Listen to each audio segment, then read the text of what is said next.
আজকে আপনাদেরকে দেখাবো আমাদের কাছে টমেটো। চলুন দেখানো যাক টমেটো।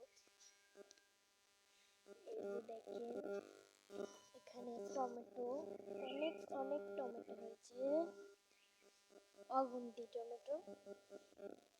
এখানে অনেক সুন্দর দেশি টমেটো। আর ও মা, এখানে একটা টমেটো পেকেছে দেখছি।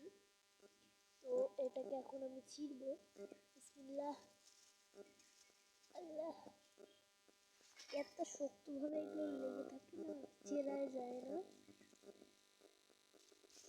এই যে অবশেষে মাশাআল্লাহ অনেকটা বড় হয়েছে। অবশেষে ছিঁড়েছি, অনেক অনেক সুন্দর পেকেছে। আর তো চলুন আপনাদেরকে এখন আরো কিছু শাকসবজি দেখায় আমাদের বাগানের। চলুন। এই যে একটা বেগুন গাছ, এটা কিন্তু অন্য বেগুন গাছ, মানে এটা গোল বেগুন, মানে চপ ভাজি করে যে বেগুনটা খায় আর কি, ওই বেগুনটা। এই যে এটা এখন ছোট রয়েছে, আর একটু বড় হলে আমরা ছিঁড়বো। তো চলুন আরো লম্বা বেগুন দেখানো যাক, আরো গোল বেগুন ছোট ছোট আছে, তো সেগুলোও দেখানো যাক। তো চলুন।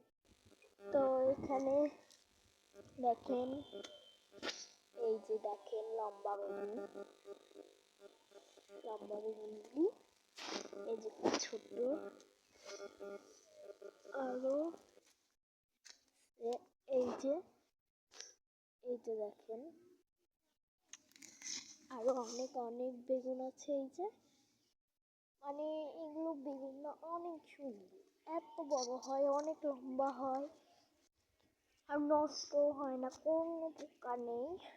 আর এখানে আরেকটি গোল বেগুন গাছ, এই যে দেখেন গোল বেগুন, অনেক গোল বেগুন হয়েছে, চপ ভেজে খাওয়ার বেগুন।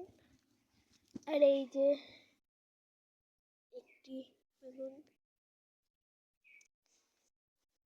আরো আছে ছিম গাছ। এই যে উস্তা গাছ আছে, উস্তা অনেক ধরেছে। তো চলুন দেখানো যাক। তো এইটা হচ্ছে উস্তা গাছ, রোদ অনেক। এই যে দেখেন, আমি আপনাদেরকে উস্তা দেখাচ্ছি। এই যে দেখেন, এই যে এই উস্তাগুলো অনেক সুন্দর। উস্তাগুলো দেখেছেন? ছোট ছোট উস্তা আর বড় বড় উস্তা, মানে এগুলো উস্তা না পেকে গেলে না আর খেতে ভালো লাগে না, জানেন। এগুলো বেশি বড় হয় না অবশ্য, কিন্তু খেতে অনেক মজা, বেশি তিতা লাগে না। এই দেশি উস্তাগুলো অনেক সুন্দর উস্তাগুলো।